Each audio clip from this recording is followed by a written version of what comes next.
Alléluia. Soyez les bienvenus à notre chaîne YouTube dénommée La vérité de l'évangile et l'évangile de vérité. Alléluia. Je suis votre serviteur Enoch Blondé. Merci de nous recevoir de là où vous êtes. Nous continuons toujours la marche. Alléluia. Notre émission que vous connaissez qui a commencé depuis quelques jours. Et ce soir encore, nous faisons cette courte vidéo là pour un message aussi important. Alléluia. Et voilà, faire parler de la parole elle-même, prêcher la parole elle-même. Alléluia. Commencement était la parole. La parole est avec Dieu, la parole était Dieu. Et ce soir, nous abordons un autre thème. Nous allons d'abord faire la lecture avant de donner le thème. Alléluia.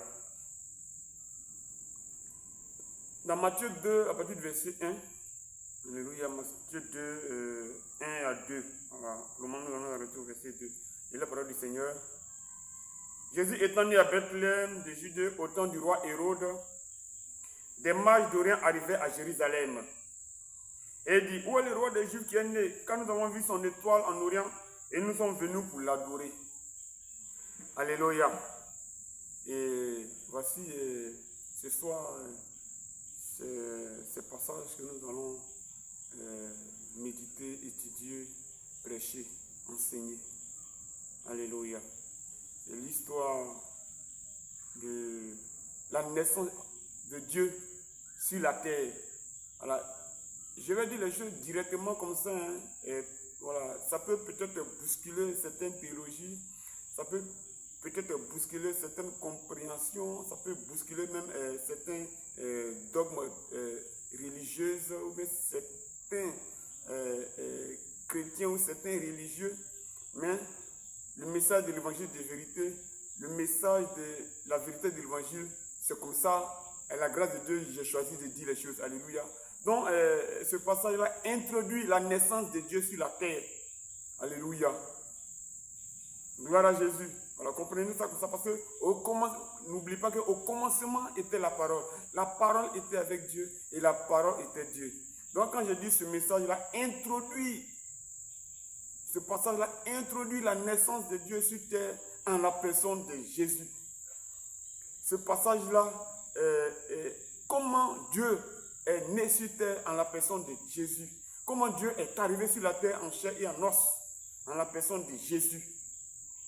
Bébé Jésus, l'enfant Jésus. Alléluia. Mais une chose très remarquable ici, le verset 2. Alléluia. Et ce sont les mages qui sont arrivés. On dit les mages sont arrivés d'Orient. Et ils arrivaient à Jérusalem. Mais regardez ce qu'il dit. Où est le roi des Juifs qui est né? Car nous avons vu son étoile en Orient et nous sommes venus pour l'adorer. Où est le roi des Juifs qui est né? Quand nous avons vu son étoile en Orient et nous sommes venus pour l'adorer. Bon, les mages, voilà, c'était des astrologues traditionnels, voilà, de l'Antiquité depuis en tout cas très longtemps, le temps je vais prendre jusqu'au temps de Daniel. Hein, voilà, j'ai dit au temps de Daniel parce que voilà, à cette époque-là, ils étaient vraiment très prisés. Ils étaient vraiment très importants. Ils étaient vraiment très consultés. C'était dans n'importe quel royaume, n'importe quelle principauté, n'importe quelle province. C'était vraiment des chefs. Et chaque roi avait vraiment besoin d'un astrologue, de ce qu'on appelle les satrapes, là. Voilà. Dans son gouvernement, ou dans son cercle, ou dans son protocole, ou dans son entourage. Alléluia. Donc ici, on image comme les sages. Alléluia. Gloire à Jésus. Et donc c'est ceux-là aussi que Dieu se révèle à eux. Parce que leur métier même est vraiment, non seulement c'est des personnes vraiment qui étaient très occupées, très attentionnées, très intelligentes. vraiment qui étaient vraiment un peu séparés. Alléluia. Mais ce qui est un peu bouleversant ici, c'est que ce sont des mages d'Orient, de la Perse, qui viennent en Israël pour dire, nous avons vu son étoile en Orient, où est le roi des Juifs, nous avons vu son étoile, et nous sommes venus pour l'adorer. Mais comment est-ce possible? Comment est-ce possible des étrangers qui quittent le pays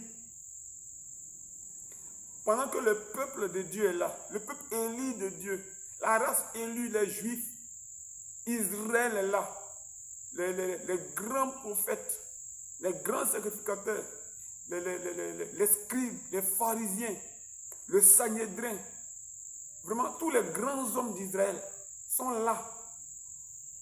Tous les adorateurs du Dieu véritable sont là. Et contre toute attente, c'est les gens qui quittent en Irak ou en Iran, qui ont la révélation de la naissance du Dieu des Juifs, du roi des Juifs. Mais comment est-ce possible? Mes amis, c'est vraiment bouleversant. C'est vraiment bouleversant. Pendant que le peuple de Dieu est là, et que l'un des événements les plus marquants de l'histoire de l'humanité, pendant que l'un des événements les plus importants de l'histoire de l'humanité, l'entrée de Dieu sur terre, la naissance de Dieu sur terre en la personne de Jésus, est en train de se dérouler, est en train de se faire, le peuple de Dieu ne sait rien. Le peuple de Dieu ne voit rien, comme des bons Ivoiriens. Le peuple de Dieu est occupé à tout sauf à rien. Le peuple de Dieu cherche très loin ce qui est tout près. La race élue, les Juifs. Et on dit le salut vient des Juifs. Les rois des Juifs. Mais le jour où les rois des Juifs naissent là, c'est les étrangers qui viennent annoncer la nouvelle. C'est les étrangers qui viennent dire, on a vu le roi, on est venu pour l'adorer. On est venu pour l'adorer. Pendant qu'eux-mêmes qui sont le peuple de Dieu ne savent pas ce qui se passe. Alors que l'événement mondial, un événement mondial, l'histoire de l'humanité, le roi des rois, le seigneur des seigneurs est en train de naître ou est déjà né. Le peuple de Dieu est ensommeillé. Le peuple de Dieu est dans la léthargie totale. La race élue, les Juifs, Israël, ne sait pas ce qui se passe. Mes amis, vraiment, c'est bouleversant. Comment cela a pu être possible? Comment cela a pu être possible? Comment cela... on dit, Jésus étant né à Bethléem, il est né chez eux en Judée, au temps du roi Hérode, des Maïdouriens arrivés à Jérusalem, dans la capitale même, la ville du grand roi. Et puis bon, les gens ne savent pas ce qui se passe. Mais, qu'est-ce qui a pu bien se passer pour que ces personnes quittent leur pays? Ou que Dieu se révèle à ces personnes-là, ou qu'ils voient cette grande étoile-là, et qu'il les a conduits jusqu'en Israël. D'abord, on va, comme je l'ai dit, on va retourner dans Daniel. Nous savons que Daniel, à l'époque où il était déporté, voilà, dans cette région-là, au temps du roi Nebuchadnezzar et tous les rois qui ont suivi là, il est arrivé à un certain temps où Daniel était vraiment l'un des grands hommes d'État, l'un des grands hommes du royaume de l'époque. Et il fut un temps où Daniel, on connaît Daniel de la fosse au lion, voilà, tout ça là. Et Daniel est sorti de là grandi. Pourquoi? Il avait des songes, des révélations, il expliquait vraiment des choses. Enfin, je ne vais pas tout expliquer, voilà, mais je vais donner un détail important. Et dans la suite des temps, nous allons aller même dans le livre de Daniel pour donner aussi un message ou des messages de la parole de Dieu, de l'évangile de vérité et la vérité de l'évangile. Mais ce que nous devons retenir, c'est que je veux, voilà, pourquoi je fais retour à Daniel. On dit Daniel était le plus sage de tout le royaume. Daniel était le plus grand astrologue de tout le royaume.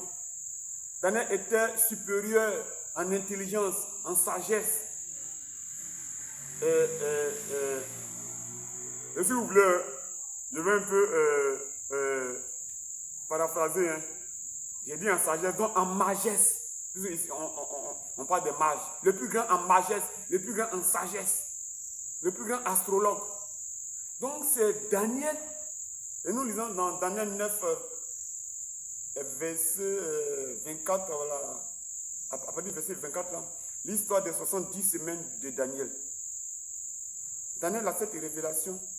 Et l'histoire des 70 semaines de Daniel, c'est ce que ces mages-là ont étudié. Daniel les a enseignés. Et